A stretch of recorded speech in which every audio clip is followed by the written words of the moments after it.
اس قدر بابرکت ہے کہ پانی آگ کو اتنی جلدی نہیں بجھاتا جتنی جلدی درود پاک گناہوں کو مٹا دیتا. سبحان اللہ. اللہ تبارک و تعالی ہمیں اپنے محبوب علیہ الصلاۃ والسلام پر کثرت سے درود پاک پڑھنے کی توفیق عطا فرمائے. آمین آمین. صلو علی الحبیب صلی اللہ علیہ محمد صلی اللہ علیہ وسلم. اللہ تبارک و تعالی نے اس کائنات کو بنایا. اس کائنات میں طرح طرح کی مخلوق کو پیدا فرمایا اور ان میں افضل انسان کو بنایا. اور انسانوں میں جو محور تخلیق جس ذات کو بنایا وہ ہمارے آقا علیہ الصلاۃ والسلام کی ذات مبارکہ ہے. سبحان اللہ.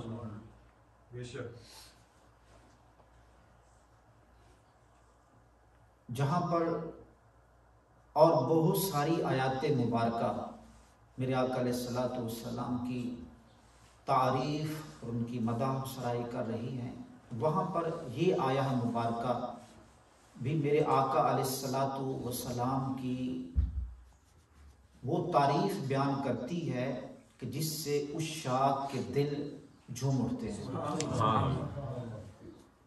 اللہ نے ارشاد فرمایا وما ارسلناک الا رحمتا للعالمین. سبحان اللہ.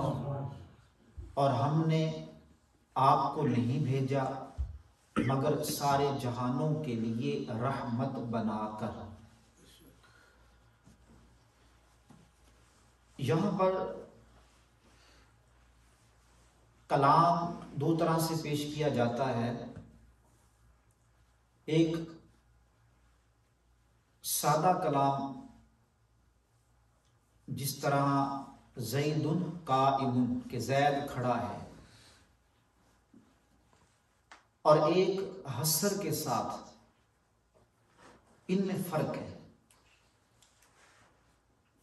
جب سادہ کلام ہوگا بغیر حسر کے ہوگا تو اس میں وہ تعریف جو بیان کی جائے گی یا جو نسبت وہاں پہ لگائی جائے گی، جیسے زید قائم، اس میں قیام کی نسبت زید کی طرف ہے کہ زید کھڑا ہے. تو یہ ضروری نہیں ہے کہ صرف زید کھڑا اور باقی کوئی نہیں ہے، اور بھی کوئی ہو سکتا ہے. لیکن جب حسر آ جائے تو وہ نسبت، وہ وصف، وہ توصیف جس کی بیان کی جا رہی ہے اس کے ساتھ خاص ہو جاتی ہے. اور اس کی زبردست ایگزامپل کلمہ طیبہ ہے.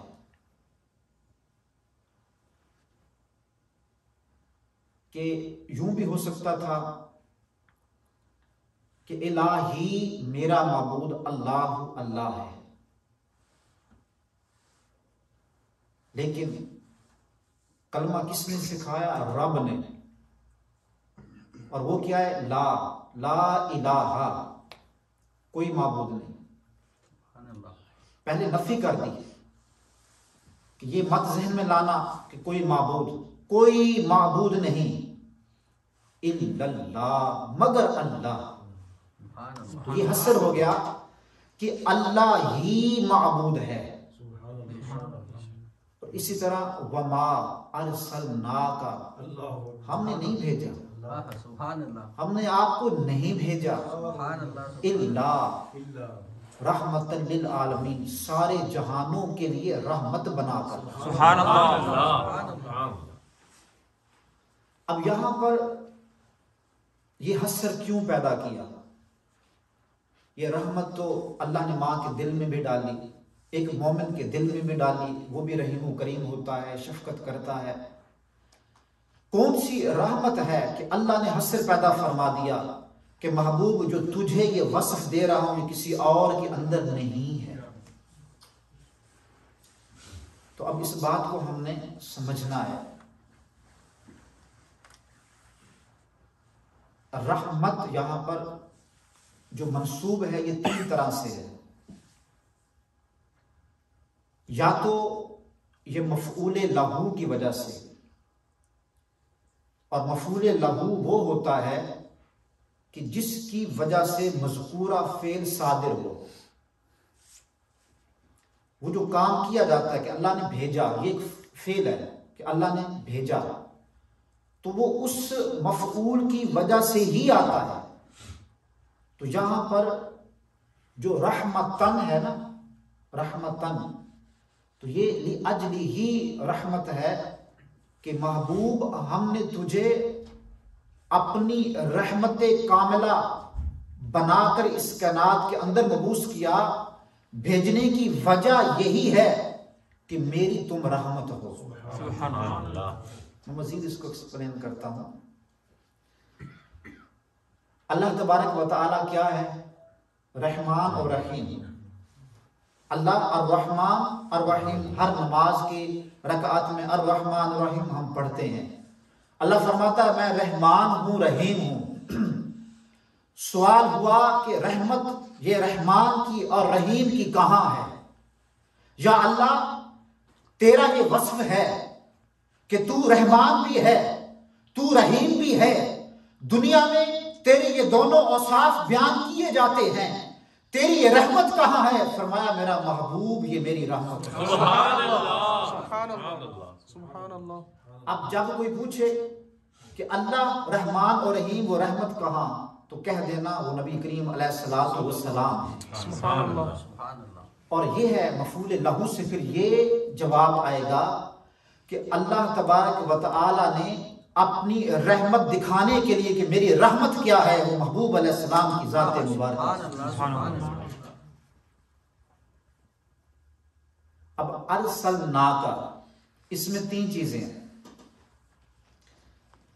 بھیجنے والا، اور جس چیز کو بھیجا جا رہا ہے، اور جو لے کے جا رہا ہے. 3 چیزیں ہیں.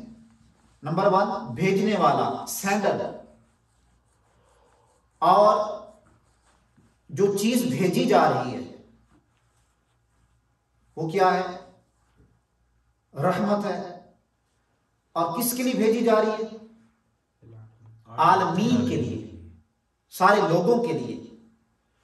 تو بندوں کی طرف اللہ تبارک و تعالیٰ بھیج رہا ہے. تو یہ 3 سٹیپ ہو گئے.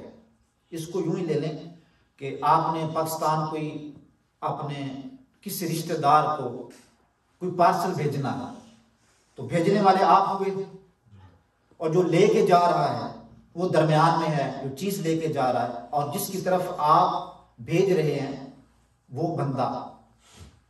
اب یہ 3 چیزیں ہیں. اب بھیجنے والی ذات کون ہے؟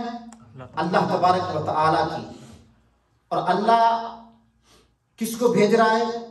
رحمت کو. اور وہ کون سی رحمت ہے؟ محبوب علیہ الصلوۃ والسلام کی.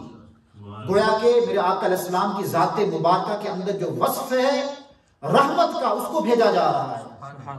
اور تیسری چیز جس کی طرف بھیجا جا رہا ہے وہ ہے بندے. تو اب آپ یہ دیکھیں کہ یہ بیچ میں، یہ جو بیچ میں ہے، اس کا تعلق اللہ سے بھی اور بندوں سے بھی. بیچ والی چیز، جو بیچ والی انگلی ہے، اس کا تعلق اللہ سے بھی اور بندوں سے بھی. اور اگر بندہ ڈائریکٹ اللہ سے ملنا چاہے تو کیا یہ والی انگلی اوپر والی انگلی سے مل سکتی ہے؟ تو یہ وسیلہ ہے. یہ وسیلہ ہے کہ اگر تم نے رب کی رحمت کو پانا ہے، رب کو پانا ہے، تو پھر جو تم سے جڑا ہے پہلے اس کو تو پاؤ. تم سے جڑا ہے اس کو تو پاؤ. تو پتہ چلا اب یہ جو بیچ کی انگلی ہے، اس کو اگر کوئی یہ انگلی مانے تو غالی، کیا غالی، کہ اللہ کے درجے تک پہنچا دیا، وہ انکریز کرنے والا. اور اگر اس کو نیچے بندوں کی طرف ملا دے تو باغی.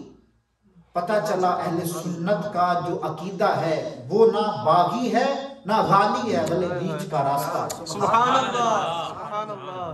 جو ہم پر شرک کے فتوے لگائے جاتے ہیں تو ایسا نہیں بلکہ یہ وہ بیچ کا راستہ ہے جس سے چھوڑ کر اللہ سے ملنا یہ خلاف عادت ہے.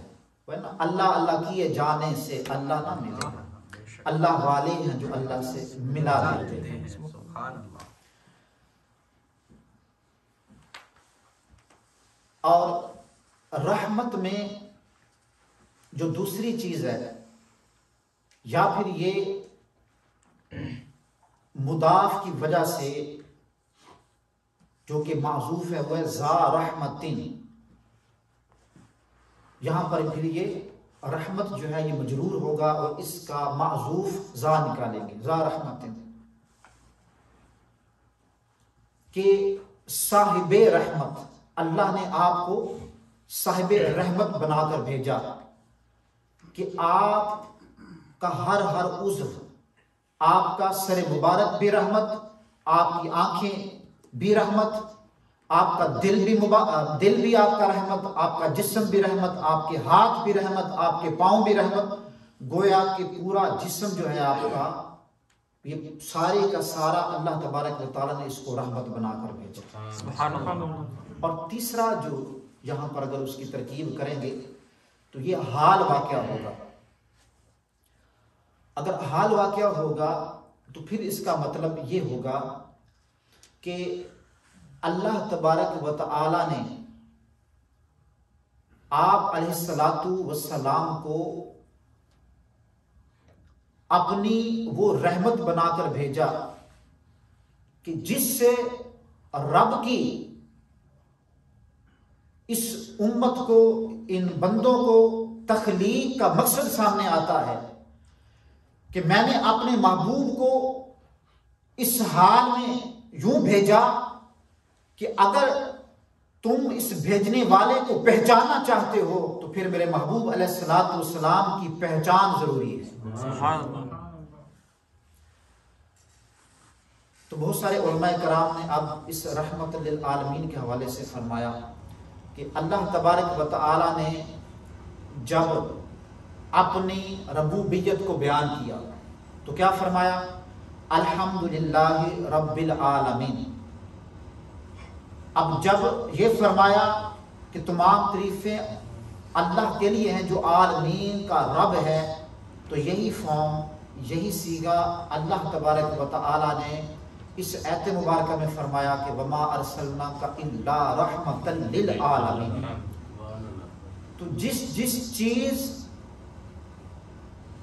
کو پیدا رب نے کیا، جن چیزوں کا خالق و مالک اس رب کائنات کی ذات مبارکہ ہے، ان ساری چیزوں کے لیے آقا دو عالم، جان دو عالم، فخر دو عالم صلی اللہ علیہ وسلم رحمت بن کر آیا اور اعلیٰ حضرت نے کمال کر دیا. اعلیٰ حضرت فتاوی رضویہ میں لکھا کہ نبی کریم علیہ الصلوۃ والسلام ازل سے ابد تک تمام ملائکہ، تمام انبیاء کرام علیہ الصلوۃ والسلام، تمام نباتات، جمادات، غرض یہ کہ اس عالم میں ما سوائے اللہ کے ایک چیز کو نفی کی، ما سوائے اللہ کے جو باقی بچا آقا علیہ الصلوۃ والسلام سب کے لیے رحمت بن گیا. سبحان اللہ سبحان اللہ. اور نکالا کہاں سے؟ کہ اللہ نے اپنے آپ کو خود پیدا نہیں کیا، اللہ کو کسی نے پیدا نہیں کیا. تو اللہ کو جب کسی نے پیدا نہیں کیا، جو ما برا ہے، باقی چیزیں ہیں، سب کی تخلیق رب نے کی. تو جب رب نے یہ فرمایا کہ الحمدللہ رب العالمین، اس کائنات کے اندر جتنی بھی چیزیں ہیں اس سب کو میں نے پیدا کیا، وہی عالمین کا صیغہ رحمت للعالمین بنا دیا کہ ان ساری چیزوں کے لیے میرے محبوب رحمت بن کر آئے. سبحان اللہ سبحان اللہ. میرے آقا دو عالم صلی اللہ تعالی علیہ وسلم اس کائنات میں رحمت بن کر تشریف لائے. تو یہ کیسی رحمت ہے کہ ابو جہل نے یہ کہا کہ اگر آپ سچے نبی ہیں تو آپ ہم پر پتھروں کی بارش کروا دیں، ہم پہ عذاب کروا دیں، ہم پر عذاب آ جائے. تو اللہ تبارک و تعالی نے یہ آیت مبارکہ نازل فرمایا وما کان اللہ، اللہ کی یہ شان نہیں ہے کہ لیعذبہم، کہ ان کو عذاب دے، وانت فیہم، اس حال میں کہ آپ ان کے اندر موجود ہیں. محبوب تم میری رحمت ہو، میری رحمت کسی نے دیکھنی ہے تو تمہاری ذات کو دیکھے. ارے وہ پہلی امتیں تھیں کہ جن کے گناہوں کے سبب سے عذاب نازل ہو جاتا. اے محبوب یہ رب کی شان ہے، یہ وما کان اللہ لیعذبہم کہ وانت فیہم، کہ اے محبوب یہ رب کی شان نہیں کہ اللہ ان کو عذاب دے کہ اس حال میں کہ آپ ان کے اندر تشریف فرما ہیں. تو عذاب کا اپوزٹ کیا ہے؟ رحمت ہے. یا رحمت ہوگی یا عذاب ہوگا. یہ ہو نہیں سکتا کہ رحمت بھی ہو اور پھر عذاب بھی ہو. محبوب تم رحمت بن کر ان کے ہاں موجود ہو تو عذاب کیسے میں ان کو دوں؟ تو اللہ تبارک و تعالی نے اس امت پر عذاب کو موقوف فرما دیا. حالانکہ اس امت میں بھی گناہ ہوتے ہیں اور ہو رہے ہیں، لیکن یہ میرے آقا علیہ الصلوۃ والسلام کی ذات مبارکہ کا صدقہ ہے کہ یہ امت آسمانی عذاب سے بچی ہوئی ہے. جو پتھروں کی بارش ہونا اور ان کے چہرے بگاڑ دیے جانا، اللہ نے ان کو محفوظ رکھا ہے. اور یہ رحمت تمہارے ساتھ اس قدر ہے، اعلی حضرت نے اسی آیت مبارکہ کے تحت مزید یہ لکھا کہ اللہ تبارک و تعالی نے جب اپنی رحمت اپنے محبوب علیہ السلام کو بنا دیا کہ رب کی رحمت دیکھنی ہے تو محبوب کو دیکھو، تو اب فرمایا کہ اس کائنات کے اندر اگر ممتا کو رحمت ملی کہ جو اپنے بچے سے کرتی ہے تو یہ میرے آقا علیہ الصلوۃ والسلام کی عطا ہے، یہ اس کی دین ہے، یہ وہ خیرات ہے. یہاں پر اگر جانور اپنے بچوں سے پیار کرتے ہیں تو یہ میرے آقا علیہ السلام کی رحمت کی خیرات ہے. اس دنیا کے اندر آپس میں جو بھی محبت اور شفقت کا رشتہ ہے یہ میرے آقا علیہ السلام کی اس رحمت کی خیرات ہے. اور یہ اتنی تمہارے ساتھ جڑی ہے کہ اللہ تبارک و تعالی نے جب اپنے بارے میں فرمایا تو فرمایا کہ اللہ تعالیٰ تمہاری شاہ رگ سے بھی زیادہ قریب ہے. کیا فرمایا؟ تمہاری شاہ رگ سے بھی زیادہ قریب ہے. لیکن جب باری آئی نبی کریم علیہ الصلوۃ والسلام کی تو کیا فرمایا کہ یہ تمہاری جانوں کے بھی زیادہ قریب ہے. من انفسہم، وہاں پر یہ آیا کہ میرے محبوب علیہ الصلوۃ والسلام تمہاری جانوں کے بھی زیادہ قریب ہے. اچھا بکرا یا مرغی کس نے ذبح کی ہے؟ آلموسٹ جو بڑے بیٹھے انہوں نے کی ہوگی. شاہرگ کہتے ہیں جو ایک وین ہوتی ہے، 4 وینز کاٹی جاتی ہیں، ایک بدجین، حلقوم اور میری. ایک جس سے کھانا اترتا ہے، ایک جس سے سانس آتا ہے، اور 2 وینز جو ہوتی ہیں اگل بغل ہوتی ہیں جس سے خون جاری ہوتا ہے. یہ 4 ان میں اکثر اگر کٹ جائیں تو جانور ذبح ہو جاتا ہے. تو یہ شاہ رگ کاٹی جاتی ہے کہ جس سے پھر فوراً وہ آہستہ آہستہ وہ مردہ ہو جاتا ہے. تو جب آپ چھری پھیرتے ہیں اور چاروں کی چاروں وینیں بھی کٹ جائیں تو اس کے بعد بھی وہ تڑپتا رہتا ہے، وہ تڑپتا رہتا ہے. لیکن اللہ تعالیٰ نے فرمایا کہ میرا محبوب تمہارے جانوں کے بھی قریب ہے. جب جان نکل جاتی ہے تو جان کے نکلنے کے ساتھ ہی آپ نے دیکھا کہ جان نکل جائے اور پھر بھی تڑپے؟ ایسا نہیں ہوتا. جب جان نکل جائے تو اس کے بعد اس کے اندر سکوت آ جاتا ہے. شاہ رگ کٹے تو جان باقی رہتی ہے، اور شاہ رگ کٹنے کے بعد جان آہستہ آہستہ نکلتی ہے. لیکن جان جب جاتی ہے تو اس کے بعد اس کا ہلنا تڑپنا یہ سب ختم ہو جاتا ہے. اور میرے آقا علیہ الصلوۃ والسلام کی ذات مبارکہ یہ جانوں سے بھی بڑھ کر قریب ہے. تو اب قریب ہونا 2 چیزیں ہیں. جیسے یہ میرا ہاتھ ہے نا، تو یہ ہاتھ قریب ہوا، یہ قریب ہونا بالکل قریب ہو گیا، لیکن جان سے بھی زیادہ قریب. تو علماء نے فرمایا کہ اب یہ ہے کہ یہ جانیں ہیں، یہ میرے آقا علیہ السلام کی ذات مبارکہ ہے. تو ایسا نہیں کہ یہ جان جو میرے آقا علیہ السلام یہ یوں قریب نہیں، بلکہ یہ میرے آقا علیہ السلام کی ذات ہے اور جانیں میرے آقا علیہ السلام کی گرد طواف کر رہی ہیں. یہ ہے جانوں سے بھی قریب.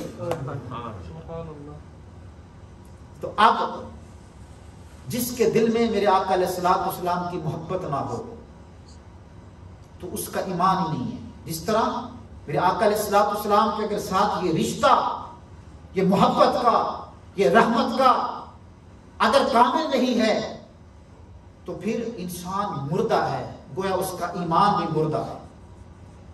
کیونکہ میرے آقا علیہ السلام کے صدقے سے ہی ایمان ہے. بخاری شریف کے حدیث سے مبارکہ نا لا یؤمن احدکم حتی اکون احب الیہ من والدہ وولدہ والناس اجمعین، کہ تم میں کوئی بھی کامل ایمان والا نہیں ہو سکتا یہاں تک کہ وہ مجھ سے محبت کرے اپنے اولاد سے بھی زیادہ، اپنے والدین سے زیادہ، والناس اجمعین، تمام لوگوں سے زیادہ. دنیا میں جو بھی رشتے ہیں ان سارے رشتوں سے بڑھ کر جب تک تمہاری محبت آقا علیہ السلام کے ساتھ کامل نہیں ہو جاتی تمہارا ایمان کامل نہیں. اور یہ میرے آقا علیہ السلام کتنے رحیم ہیں. میرے آقا علیہ السلام اپنی امت کے ساتھ کتنے کریم ہیں کہ روایات کے اندر آتا ہے کہ آپ جب اس کائنات میں تشریف لائے تو رب حبلی امتی، رب حبلی امتی، اے میرے رب میری امت کو میرے حوالے کر دے. اچھا یہ جو حدیث مبارکہ ہے یہ ہم سنتے رہتے ہیں، لیکن میرا خیال ہے شاید کچھ کو پتا ہو اس میں پیچھے ریزن کیا ہے، وجہ کیا ہے. آج میں آپ کو بتاتا ہوں. یہ جو ہے نا کہ رب حبلی امتی، کہ اے مولا میری امت کو میرے حوالے کر دے، اس کا مطلب یہ ہے کہ یا اللہ ان کا حساب و کتاب، ان کا فیصلہ مجھے دے دے، میں جانوں میری امت جانے. یہ ہے نا کہ رب حبلی امتی، کہ میں اپنی امت کے بارے میں یہ فیصلے کا حق ہی مجھے دے دے کہ ان کے بارے میں فیصلہ میں کروں. اور یہ پھر حدیث پاک کے اندر آتا ہے کہ قیامت کے دن انبیاء کرام علیہ السلام کے لیے سونے کی ممبر لگائے جائیں گے اور سارے انبیاء کرام علیہ السلام ان سونے کے ممبروں پر بیٹھے ہوں گے اور ایک ممبر خالی ہوگا، وہ میرے آقا علیہ السلام کا ہوگا. اور آپ اس وقت پکارے ہوں گے رب حبلی امتی، رب حبلی امتی. تو اللہ تبارک و تعالیٰ فرمائے گا کہ اے میرے محبوب آپ کیوں غمزدہ ہیں، کیوں پریشان ہیں. تو میرے آقا علیہ السلام یہ عرض کریں گے کہ اے مولا مجھے ڈر ہے کہ کہیں میں اس منبر پر بیٹھوں اور حکم ہو کہ آپ جنت میں چلے جائیں اور میری امت کا پیچھے کیا بنے گا. مجھے اپنی امت کی فکر ہے کہ میں ان کو ساتھ جنت میں لے کے جاؤں اور پھر رحمت الہی جوش میں آئے گا اور میرے آقا علیہ السلام کو گناہگاروں کی لسٹ دے دی جائے گی کہ یہ وہ گناہگار ہیں اور ان میں سے کچھ جہنم میں جا چکے ہیں اور باقی یہ ہیں. تو میرے آقا علیہ السلام پھر ایک ایک کا نام لے کر شفاعت فرمائیں گے، مولا اس کو بخش دے. اے مولا جو تو نے مجھ سے وعدہ فرمایا تھا کہ والا سوف یؤتیک ربک فترضی، ان قریب تمہارا رب تجھے اتنا دے گا کہ تو راضی ہو جائے گا. اب میرے آقا علیہ السلام کی رضا یہاں مکمل ہوگی جب تک اپنا ایک ایک امتی نکال کر داخل جنت نہ کروائے. اور ایک روایت میں ہے کہ میرے آقا علیہ السلام سجدے میں سر رکھ دیں گے اور زار و قطار آپ گریہ و زاری کریں گے اور عرض کریں گے رب حبلی امتی، اے اللہ میری امت کو بخش دے. تو اللہ تبارک و تعالیٰ کا ارشاد ہوگا ارفع رأسک یا محمد، اے محمد اپنا سر اٹھائیے، سل مانگیے تو تمہیں آپ کو عطا کیا جائے گا. کل کہیے یسمع لک، آپ کی بات سنی جائے گی. الشفاع وتشفع، آپ اب شفاعت کریں آپ کی شفاعت قبول ہو جائے گی. اور یہ وہ ٹائم ہوگا جب شفاعت کا دروازہ کھلے گا. اس سے پہلے ہر ایک کو اپنی پڑی ہوگی، نفس نفسی کا عالم ہوگا. اور جب میرے آقا علیہ السلام شفاعت فرمانا شروع کریں گے پھر باقی انبیاء کرام علیہ السلام بھی کریں گے، اولیاء کرام بھی کریں گے، کاملین بھی کریں گے، علماء کرام بھی کریں گے، حفاظ بھی کریں گے. اور شفاعت کا دروازہ جب کھلے گا تو یوں پھر لوگوں کو میرے آقا علیہ السلام کی وہ رحمت ملے گی کہ آپ فرماتے ہیں کہ جس کے دل میں رائے کے برابر بھی ایمان ہوگا اور میرا وہ امتی ہوگا، میں اس کو داخل جنت کرواؤں گا۔ یہاں پر اپنا مولانا سردار احمد صاحب، یہ فیصل آباد والے اعلیٰ حضرت کے خلیفہ ہیں، تو یہ فرماتے ہیں کہ آقا علیہ الصلوۃ والسلام جب تشریف لائے رب ہب لی امتی، اور آپ یہ گریہ وزاری کرتے رہتے تھے کہ رب ہب لی امتی، مولا میری امت کا معاملہ آسان فرما دے، اور جب آپ اس دنیا سے جانے لگے تو اس وقت بھی آپ کی زبان مبارک پر جاری تھا رب ہب لی امتی، اور آپ فرماتے ہیں کہ آپ قبر انور کے اندر بھی تشریف فرما ہو کر رب ہب لی امتی کی صدائیں لگا رہے ہیں۔ تو آپ فرماتے ہیں کہ یہی حق کافی تھا کہ آقا علیہ الصلوۃ والسلام اپنی امت کے بارے میں یہ ایک مرتبہ کہہ دیتے کہ رب ہب لی امتی، یا امتی ایک دفعہ کہہ دیتے، اور آپ کی امت اپنی سانسیں یا نبی اللہ یا رسول اللہ یا نبی الرحمہ یا خاتم الانبیاء اسی پہ لگا دیتی، تو یہ حق ایک دفعہ کہنے کا ادا نہ ہوتا۔ ہائے، سب انبیاء کے سردار، رب کے محبوب اپنی امت کو پکاریں کہ یا امتی، امت کی صدا لگائیں۔ فرماتے ہیں اگر ساری زندگی یا اپنی سانسوں سے نبی کریم علیہ السلام کا ذکر کرتے رہے کہ یا رسول اللہ یا رسول اللہ، تو وہ ایک دفعہ امتی کہنے کا حق بھی ادا نہیں ہوگا۔